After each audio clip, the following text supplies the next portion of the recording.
All right, let's just jump right in. The idea we're unpacking today is pretty simple, but it's also incredibly important.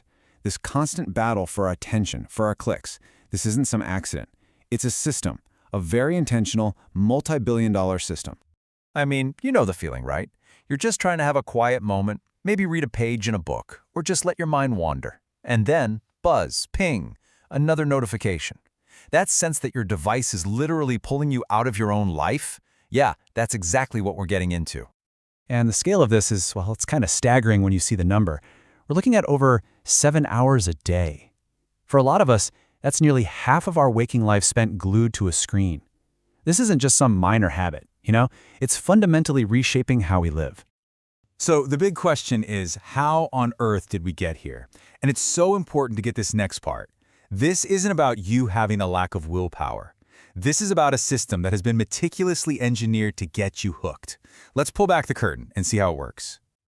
Yeah, this is the whole secret right here. It's not some kind of dark magic. The apps, the news feeds, that endless scroll, it's all built on a very deep, very scientific understanding of the human brain. They know exactly which buttons to push to keep you coming back. And right at the heart of it all is this one chemical, dopamine. You can think of it as your brain's own personal feel-good juice. It's the little reward it gives you. Now, historically, that system helped us survive. But today, tech companies have figured out how to hijack it for their bottom line. And here's exactly how they put it into action. Your phone pings. Boom. Your brain gets a tiny little hit of dopamine. It feels good, right? So you open the app and you start scrolling, looking for that next little reward. The app gives it to you, and the loop just keeps repeating, getting stronger and stronger every single time. It's basically a slot machine in your pocket.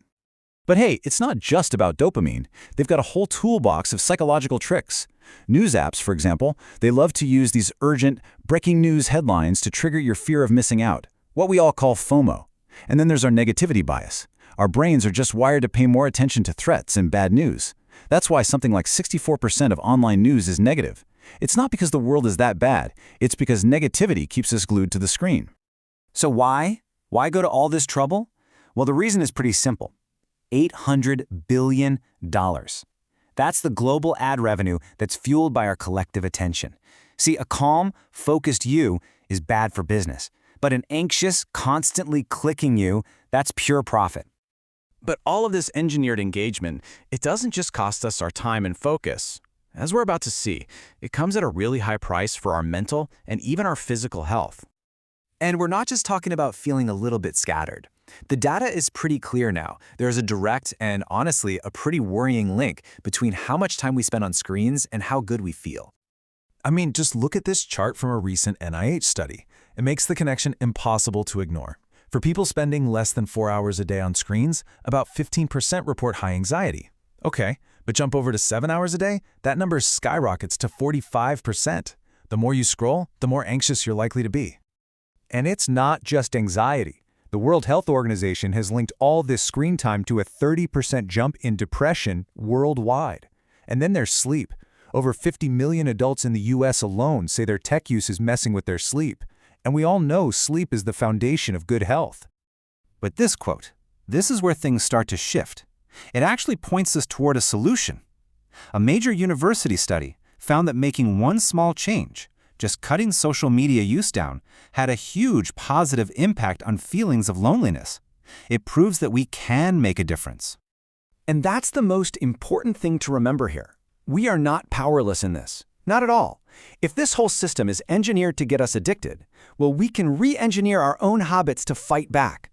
So this next part is all about how to do that, practically and effectively. Okay, here are 4 simple but really powerful strategies. 1, set some real boundaries. You can even use your phone's own tools to do it. 2, scroll mindfully. Before you open an app, just ask yourself, why am I doing this? 3, consciously choose to feed your brain good stuff, not just junk. And 4, try scheduling regular breaks from tech altogether. And look, these aren't just nice little ideas that sound good. They have real, tangible, data-backed results. Let's take a look at what actually happens when you put these things into practice. This example is one of my favorites. The average person, with all their notifications turned on by default, checks their phone more than 150 times a day. But by making one simple change, just turning off the non-essential alerts, that number can drop all the way down to around 50. I mean, think about all the focus and mental space you get back. And the benefits just keep piling up. Studies show that if you actively limit your app time, you can slash your anxiety by as much as 20%. And get this, dedicating just 1 day a week to being low-tech can boost your reported happiness by a whopping 25%. These are not small changes, they're huge. So when you step back and you look at the whole picture, the conclusion is pretty clear. The digital world we're all living in isn't neutral. It's an architecture of addiction. It's a system built from the ground up to capture our attention and turn it into cash. And you know, that really leaves us with the final and most important question. Because once you know this, once you understand how the system works, the power actually shifts back to you. Your attention is your most valuable resource. So how will you choose to spend it?